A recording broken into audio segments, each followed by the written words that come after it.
Crime alert, जुर्म के खिलाफ आवाज।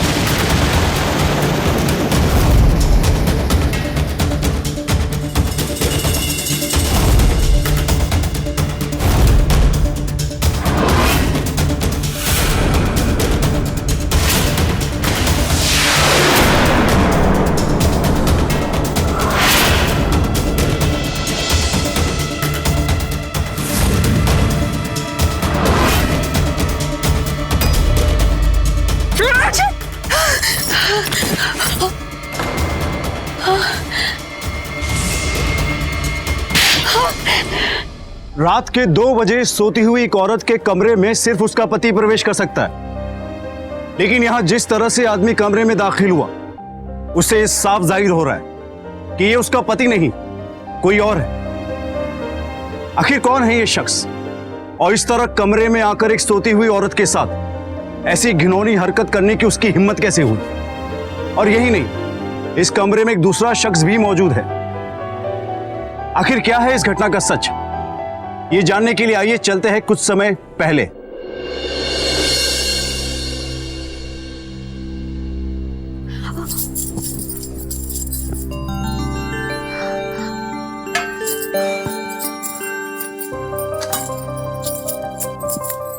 कंचन,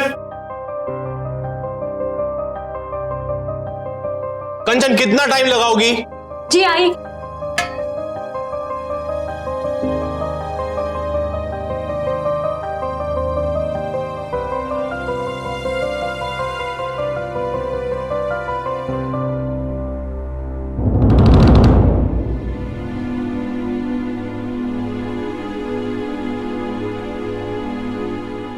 दो लोगों का खाना बनाने में इतना टाइम लगता है? सॉरी।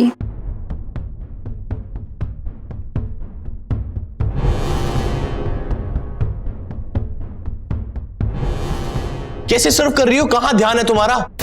सॉरी। हर बात पे सॉरी, सॉरी के अलावा कुछ आता है? बेटा जरा ध्यान लगा के काम किया करो। जी माँ जी।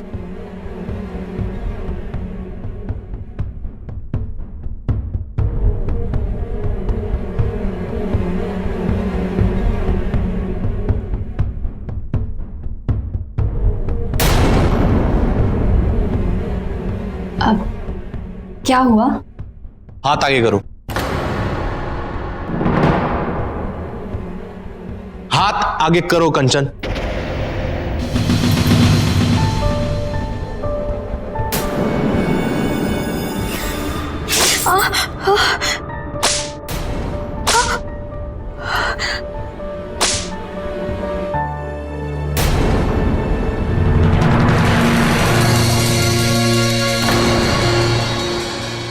मैंने तुम्हें पहली रात को ही कहा था कि मुझे 12 सेंटीमीटर और 25 ग्राम आटे की रोटी खाने की आदत है। अरे बेटा अभी शादी के दिन ही कितने हुए हैं, धीरे धीरे सब सीख जाएगी। मैं इसे सिखा दूंगी। तू चिंता मत कर, नाश्ता कर ले जल्दी से, देर हो रही है। चलो।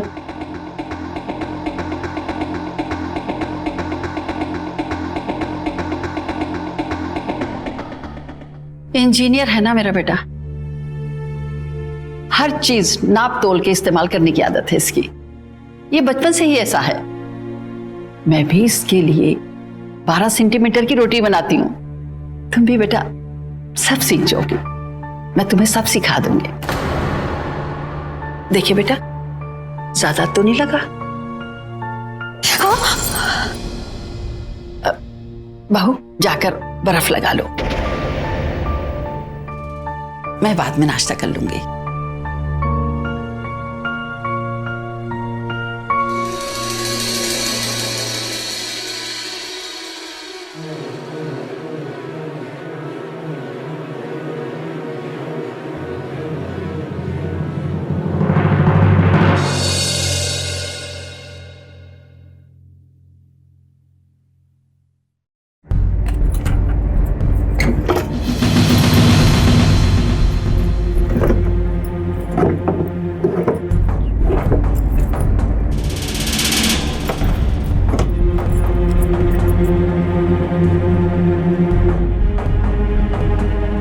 कंचन बेटा,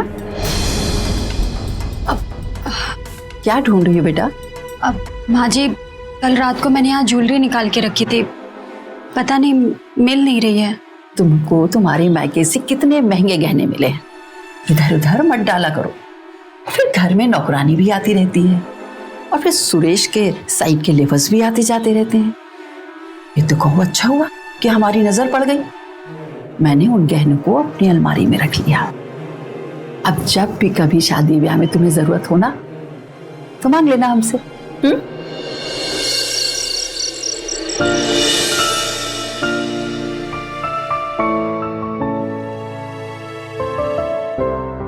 कितने सुंदर बाल हैं तुम्हारे।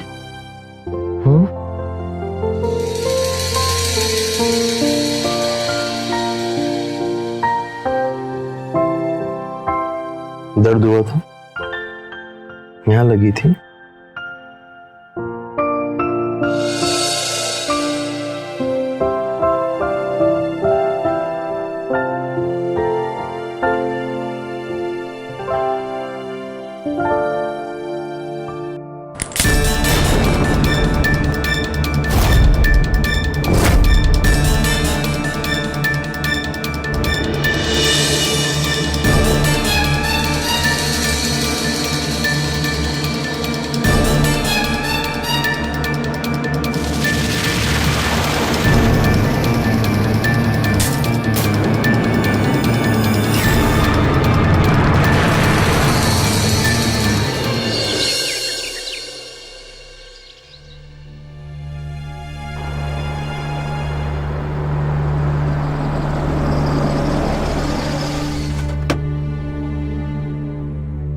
Good morning sir.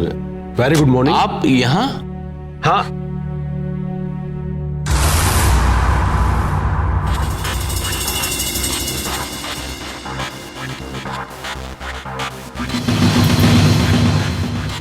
लगता है भाभी जी को लेकर बाहर जा रहे हो। हाँ सर, वो कंचन को उसकी माँ के घर लेके जा रहा था। अरे हाँ, वो कोटा वाले प्रोजेक्ट की जो फाइल है ना, वो मुझे दे दो, और मैडम को छोड़कर आने के बाद में साइट पर आ जाना, क्योंकि आर्किटेक्ट के साथ मीटिंग है। ठीक है सर, मैं अभी लेकर आता हूँ। भाभी जी, कॉन्ग्रेचुलेशन। भाभी जी, आप सोच रही होंगी कि मैं आपको कॉन्ग्रेचुलेट क्यों कर रहा हूं।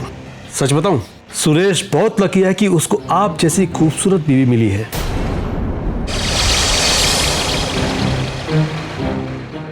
सर ये फाइल। अच्छा, वो साइट पर जल्दी आ जाना है। हाँ सर, मैं पहुंच जाऊंगा। अच्छा भाभी जी, नमस्कार।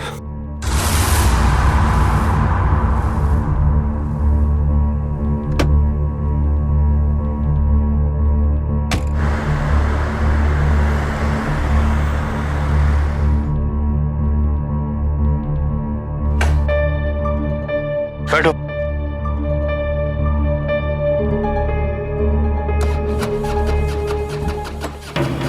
स्टार्ट क्यों नहीं हो रही है ये? धक्का लगाओ। मैंने कहा धक्का लगाओ। बहरी हो?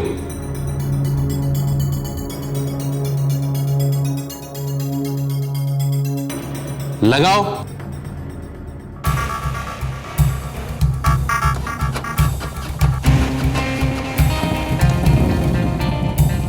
बैठो।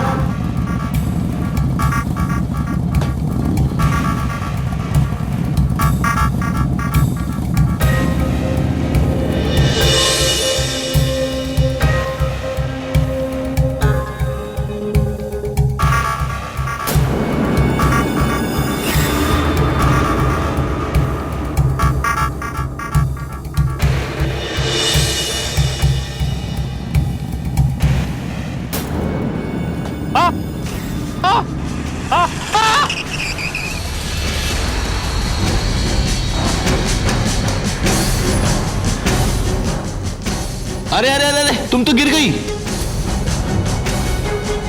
अगर बाइक पे बैठने की तमीज नहीं है तो अपने बाबूजी को बोल के गाड़ी ले दो ना एक। चलो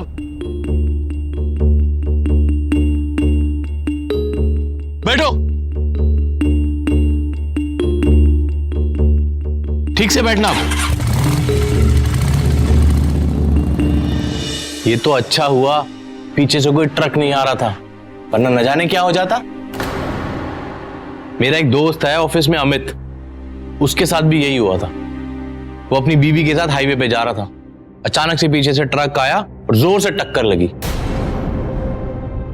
वहीं उसी समय मौत हो गई उसकी बीवी की। मुझे तो डर लगता है कहीं कंचन के साथ भी ऐसा कुछ ना हो जाए। अरे बेटा शुभ शुभ बोलो। दरअसल कभी बाइक में बैठी नहीं है ना, इसीलिए आदत नहीं है। अगर आप ये बात जानते थे तो कार क्यों नहीं दी?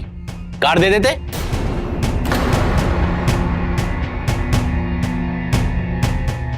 मैं खाने के लिए कुछ लेकर आती। नहीं थैंक यू, मुझे भूख नहीं है।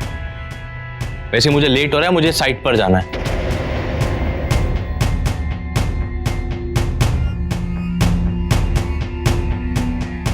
कैसे बैठी थी बेटा जो गिर गई?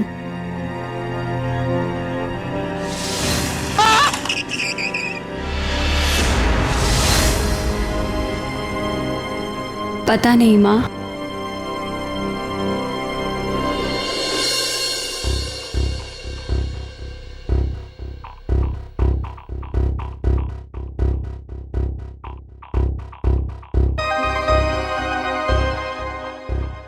अरे बेटा, सुरेश ने बताया कि तुम बाइक से गिर गई हो।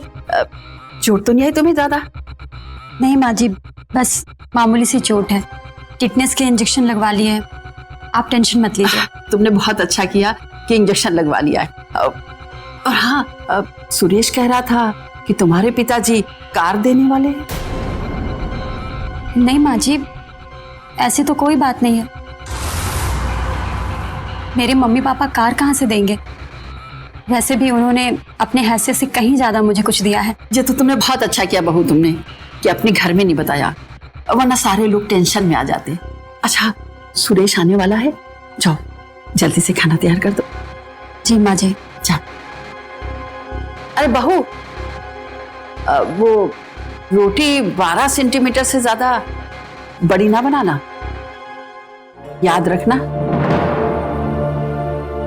जी माँ जी।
Sorry sorry. क्या है ये? क्या करते हो बेटा? उसकी क्या गलती है? हाँ, क्यों नाराज हो रहे? अरे भाई, तुमने फर्श में टाइल्स ऐसे लगाए हैं कि जरा सी चप्पल गीली हुई और स्लिप कर गई।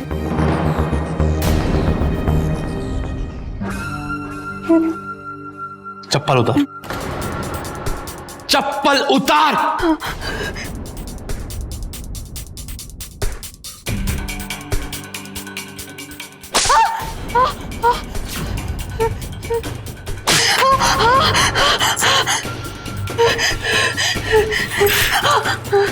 आज के बाद अगर तेरे पाँव में चप्पल दिखी तो तेरी टांगे तोड़ दूंगा, समझी?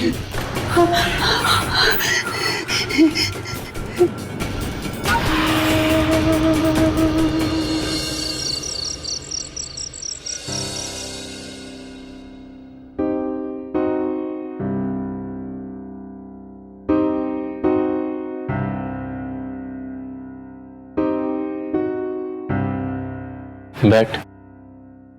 बैठ।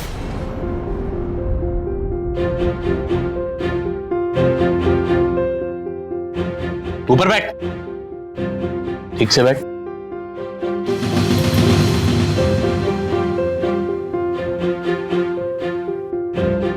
एक्सेल शीट तुम्हारे लिए।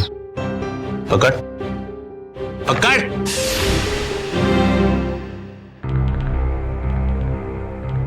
पढ़ पढ़। पूर्ण अपूर्ण कार्य प्रगतिशील। Complete, incomplete, work in progress. पूरे दिन में तुम कोई भी काम करोगी और टास्क पूरा नहीं हुआ तो कारण इसमें लिखना। क्या करेगी? क्या करेगी? इसमें लिखूंगी। और तुम किचन में क्या पका रही हो? अनाज। इलेक्ट्रिक मीटर कितनी जोर से चल रहा है? दूध, पनीर, गैस, चाय पत्ती, सबका हिसाब इसमें लिखना। क्या करेगी? इसमें लिखूंगी। लंच में, ब्रेकफास्ट में, डिनर में, इन सब का मेन्यू मुझे एक दिन पहले मेल पर कंफर्म करना। क्या करेगी? मेल पर कंफर्म करूंगी। यही मेरा जीने का तरीका है। सब कुछ टाइम से होना चाहिए, सही ढंग से होना चाहिए।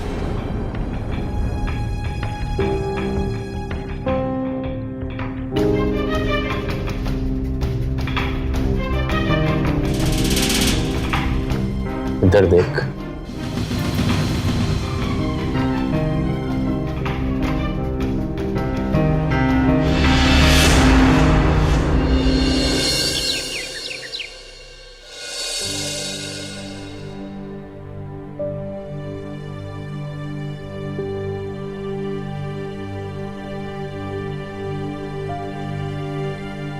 बिजली metre 2 unit.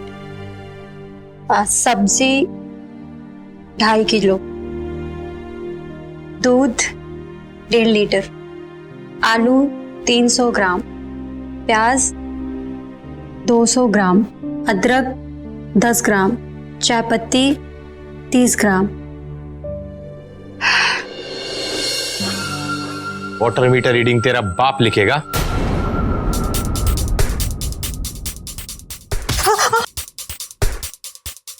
Sorry sorry sorry. आज के बाद इस शीट की एक एक कॉलम मुझे कंप्लीट चाहिए, समझी?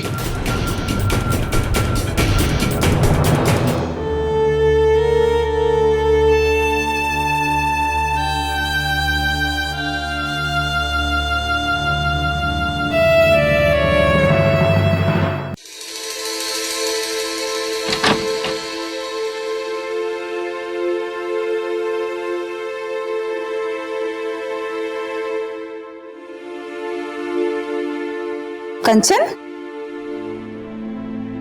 अरे माँ, आप अचानक? अरे बेटा, तेरी बहुत याद आ रही थी इसलिए चली आई। लेकिन तूने क्या हाल बना रखा है? घर में कोई बाई नहीं है क्या? अरे नहीं माँ, वो क्या है, आज बाई नहीं आई तो मैंने सोचा कि मैं ही पोछा लगा लेती हूँ। चलिए बैठिए, आप आइए। बेटा फैन तो ऑन कर, कितनी गर्मी है। माँ, वो फैन खराब है।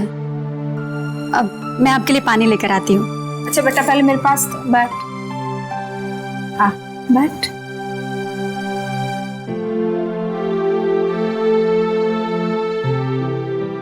तुझे तो बहुत तेज बुखार है, दवा ली तूने? ये शाम को लौटते वक्त लाएंगे।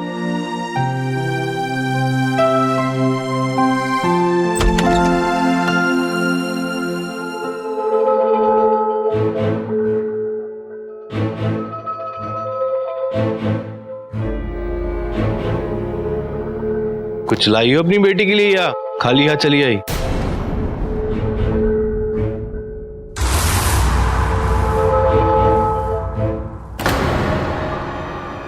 फैन ऑन करो। मैंने कहा फैन ऑन करो। देखा नहीं माँ जी को कितना पसीना आ गया। जाओ।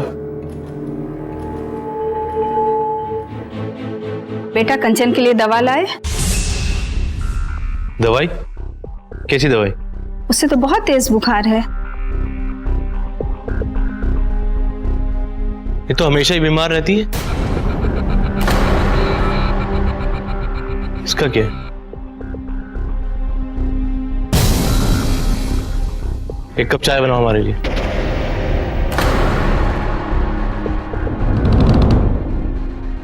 एक कप चाय बना के लाओ। एक कप चाय जल्दी।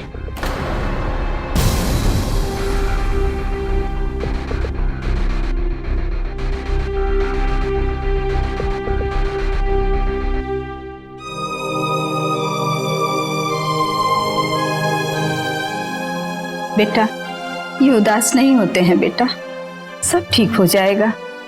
तेरे बाल बच्चे होते ही तेरी सास उसमें लग जाएगी और धीरे धीरे सुरेश की भी तरक्की हो जाएगी, तो वो भी अपने काम में लग जाएगा। सब ठीक हो जाएगा बेटा, सब ठीक हो जाएगा।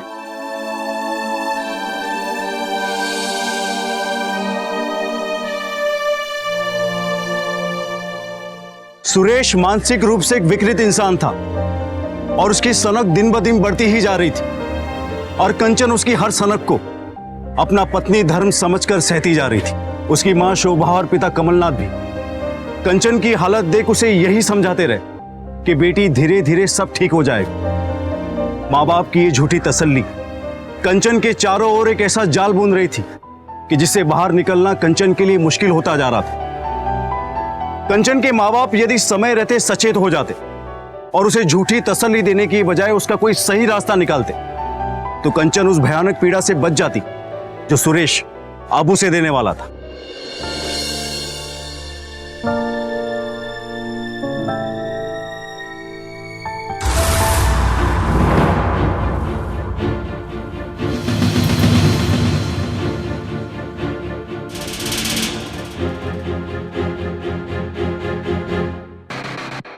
भाभी जी, एक मिनट अपना हाथ दीजिए। अरे दीजिए ना, आपने खाना इतना टेस्टी बनाया है, दिल करता है कि आपका हाथ चूम लूं।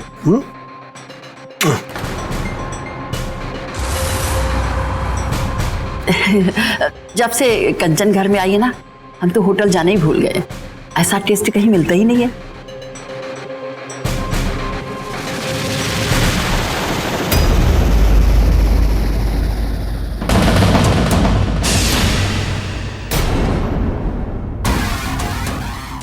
बेटा ये बाल तो मेरा हो ही नहीं सकता है, क्योंकि मैं तो कब से किचन में नहीं गई हूँ।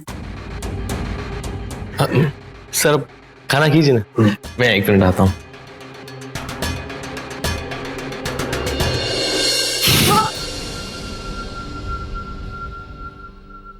सब्जी में से बाल निकला ना।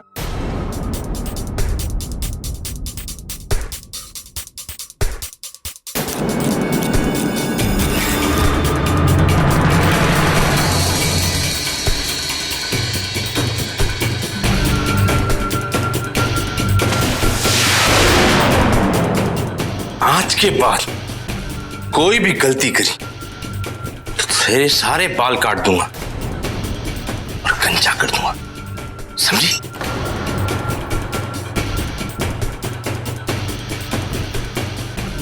कितने सुंदर बाल हैं तुम्हारे।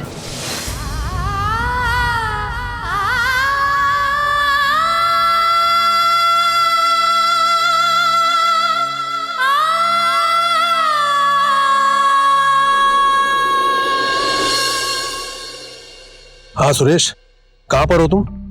अभी तक साइट पर नहीं पहुंचे हो? मैं तुम्हारा कब से इंतजार कर रहा हूं। हाँ बस अभी निकल ही रहा हूं सर, टैक्सी लेकर पहुंचता हूं मैं फटाफट। सुरेश, कब तक टैक्सी बाइक से चलते रहोगे? अपने प्रमोशन की कोशिश करो। और जूनियर इंजीनियर तुम कब तक रहोगे? एक बार प्रमोशन हो गया ना, गाड़ी बंगला सब कुछ आ जाएगा। सर मैं भी यही चाहता हूं, आप ही कोई रास्ता दिखाओ ना सर। 50 लाख का रेट चल रहा है और ऐसे मौके बार बार नहीं आते। एक काम करो, मैं रास्ते में हूँ, मैं तुम्हारे घर पर आ रहा हूँ, तुम तैयार हो जाओ। ठीक है सर, मैं गेट पर मिलता हूँ सर। हाँ ओके।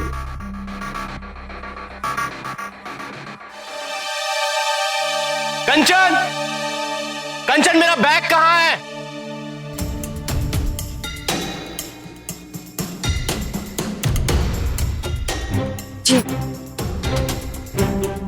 अपने पापा को बोलो 50 लाख का बंदोबस्त करें, आज ही बंदोबस्त करें। 50 लाख?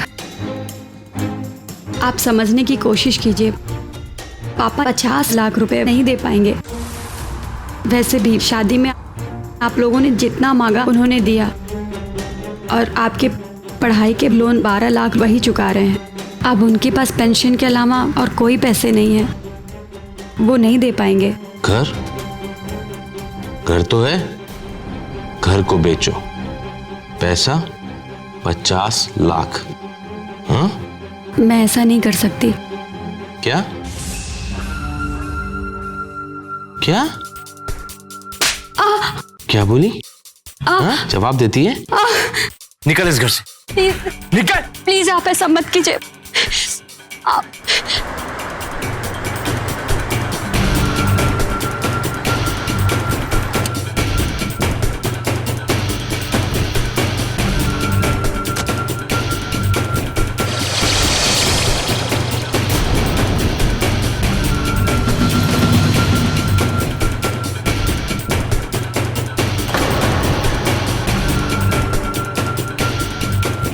चले? चलिए सर। सर भिखारियों के परिवार में फंस गया हूं मैं। इंजीनियर दामाद के लिए तो लोग करोड़ों खर्च कर देते हैं, और इनकी जेब से 50 लाख भी नहीं निकल रहे। सुरेश, तुम्हें किसी से पैसे मांगने की क्या जरूरत है? तुम्हारे पास जो तिजोरी है ना, उससे तुम कुछ भी कर सकते हो। समझ रहे हो ना मैं क्या कह रहा हूं?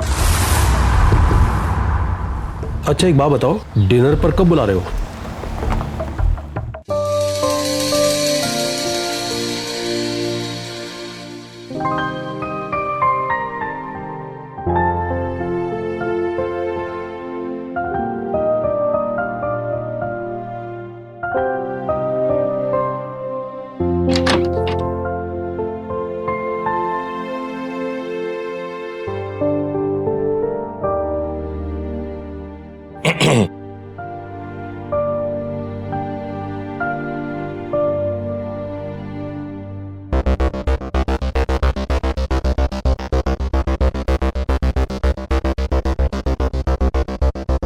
ये तुम्हारे लिए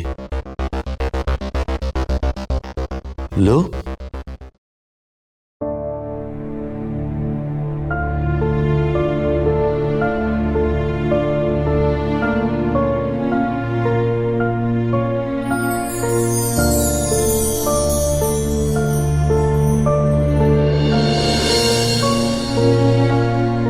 साड़ी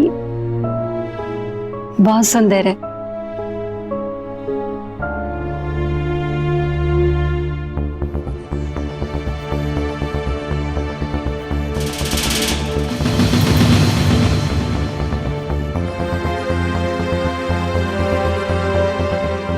अब मैं बैकलेस नहीं पहनती हूँ।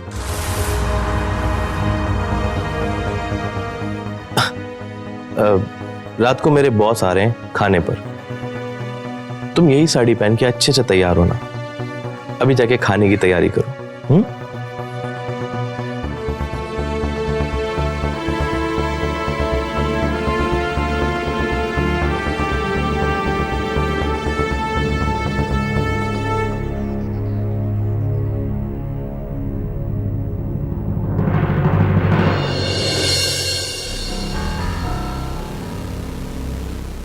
अभी जी, हमको भी कंपनी दीजिए ना, आपके बिना महफिल अधूरी है। एक पैक बनाता हूं।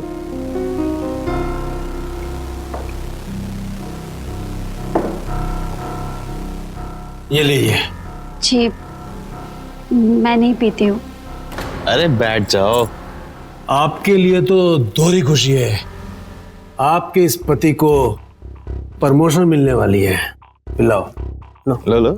अरे लो, अरे ले लो, लो लो लो, एक बार में, एक बार। ये लो भाभी जी को एक पैग और दो। ये लो तुम्हें अपने हाथ से पिलाओ। प्लीज। अरे एक दो ड्रिंक से कुछ नहीं होता, P low P low P low, एक बार में पी जाओ पी जाओ पी जाओ, पी लो पी लो।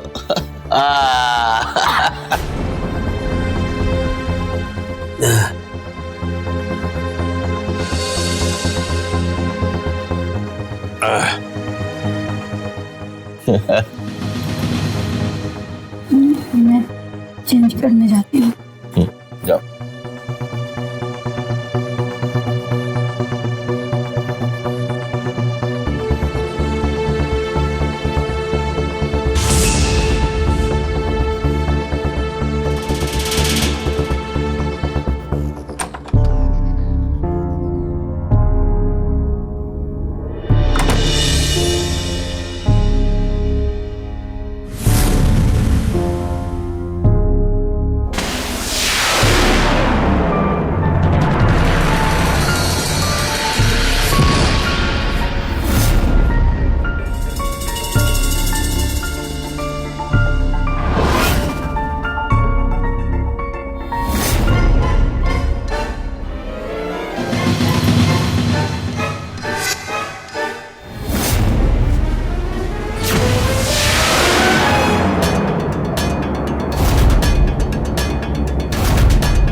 सोने दीजिए ना मुझे, बहुत थक गई हूँ, नींद आ रही है।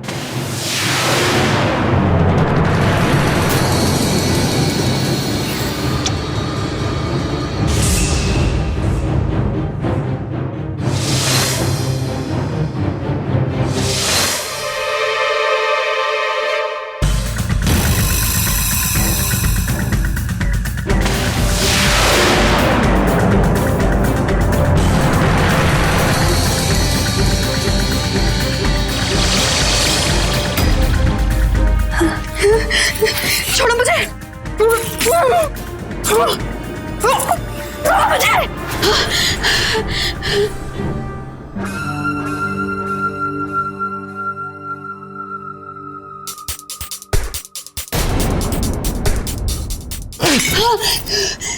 चुपचाप यहीं लेट जा, समझ आई?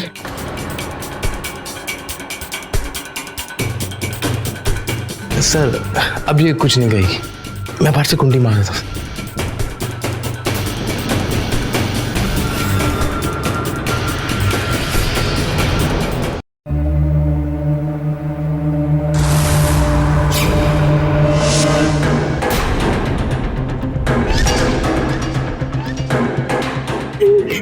नहीं,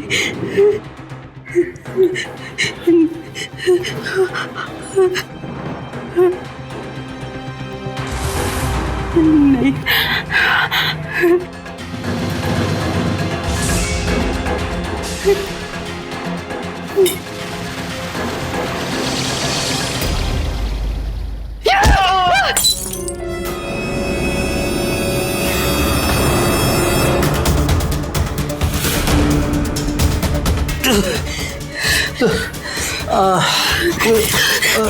छोड़ो मुझे, छोड़ो मुझे, छोड़ो मुझे।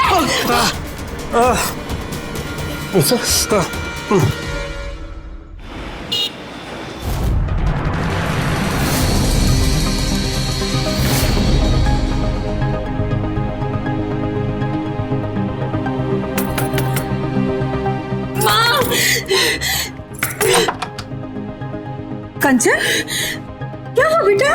कंचन, क्या हुआ बेटा? क्या हुआ? बोलो, रो क्यों रही हो बेटा? बोल, क्या हुआ तेरे साथ? अरे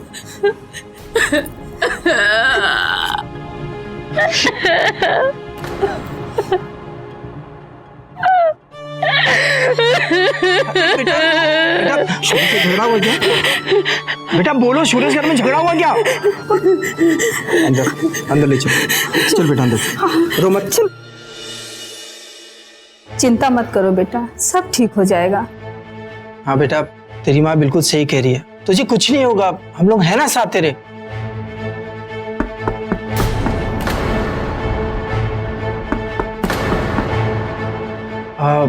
लगता है सुरेश होगा। एक काम करो, तुम लोग अंदर जाओ, मैं देखता हूं।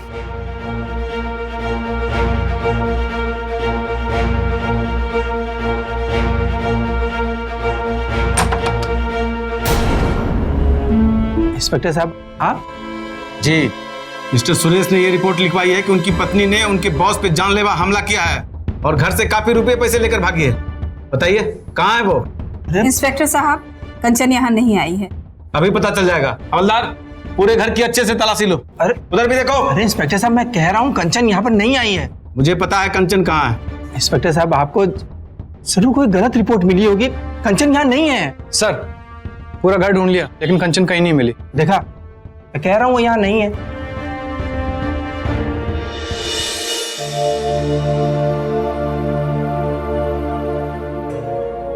The number you are trying to call is currently not reachable. क्या बात है सुरेश बेटा? पता नहीं माँ, बॉस का फोन स्विच ऑफ जा रहा है। मैं एक बार हॉस्पिटल में देख कर आता हूँ।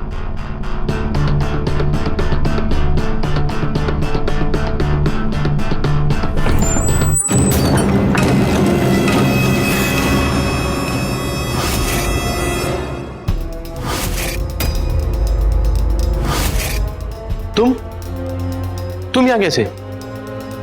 तुम्हें तो पुलिस तुम्हें सजा देने के लिए, तुम्हारे जुल्म को बेनकाब करने के लिए।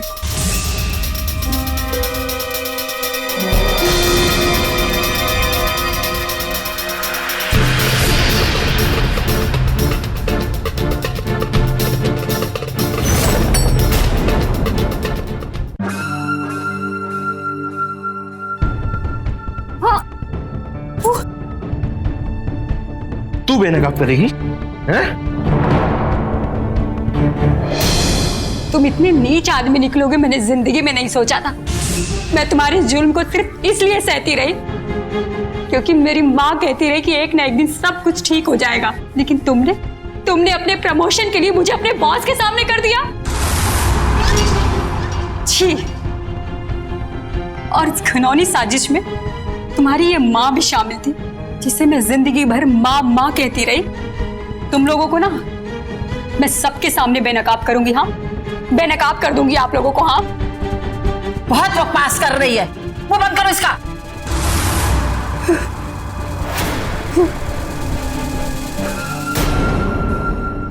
बताएगी तब ना जब तू यहाँ से जिंदा जाएगी।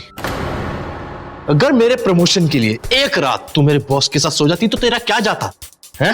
अब तेरी लाश को ऐसी जगह गायब करूंगा कि पुलिस भी ना ढूंढ पाए। ले, इसे जला दे।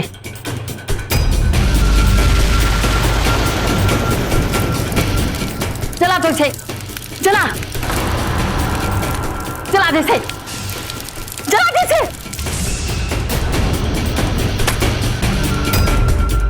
मुझे बेनकाब करेगी? ऐसा मत करिए आप लोग, प्लीज प्लीज ऐसा मत करिए।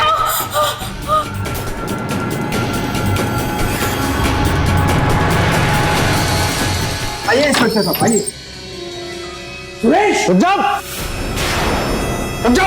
कंचन, कंचन बेटा, उठ, उठ। हाँ? क्या कर रहे थे तुम?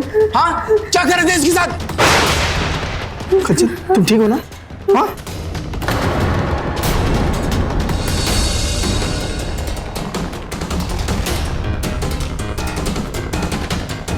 इंस्पेक्टर साहब, ये आदमी भेड़िया है, भेड़िया ये आदमी।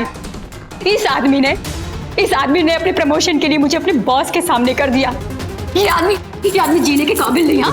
इसे कड़ी से कड़ी सजा मिलनी चाहिए, कड़ी से कड़ी सजा मिलनी चाहिए इसे। इंस्पेक्टर साहब, ये झूठ बोल रही है। इंस्पेक्टर साहब, कैमरे वाला पेन है।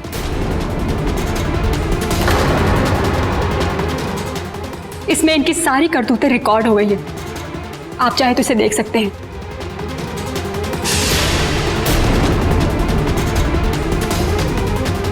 बहुत शौक है ना तुम्हें प्रमोशन का? अब देख मैं तेरा डिमोशन कैसे करता हूं। चलो उसे पहले क्या चल।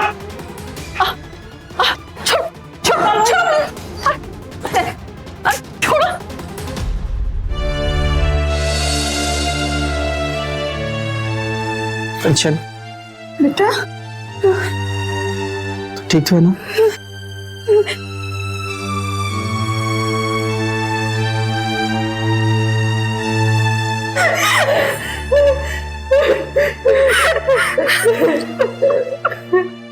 हर गुनाह अपने आने की सुगबुगाहट खुद ही देने लगता है। जरूरत है हमें अपने आंख और कान खुले रखने की।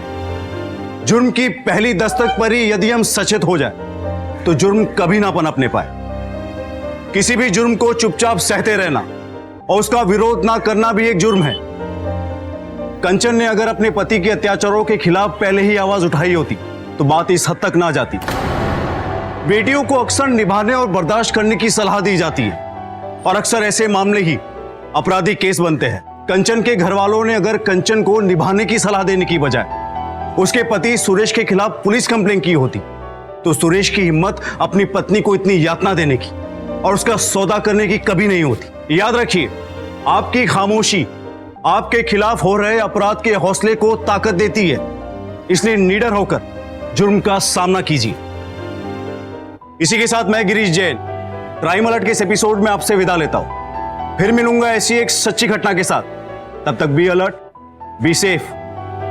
क्राइम अलर्ट, जुर्म के खिलाफ आवाज।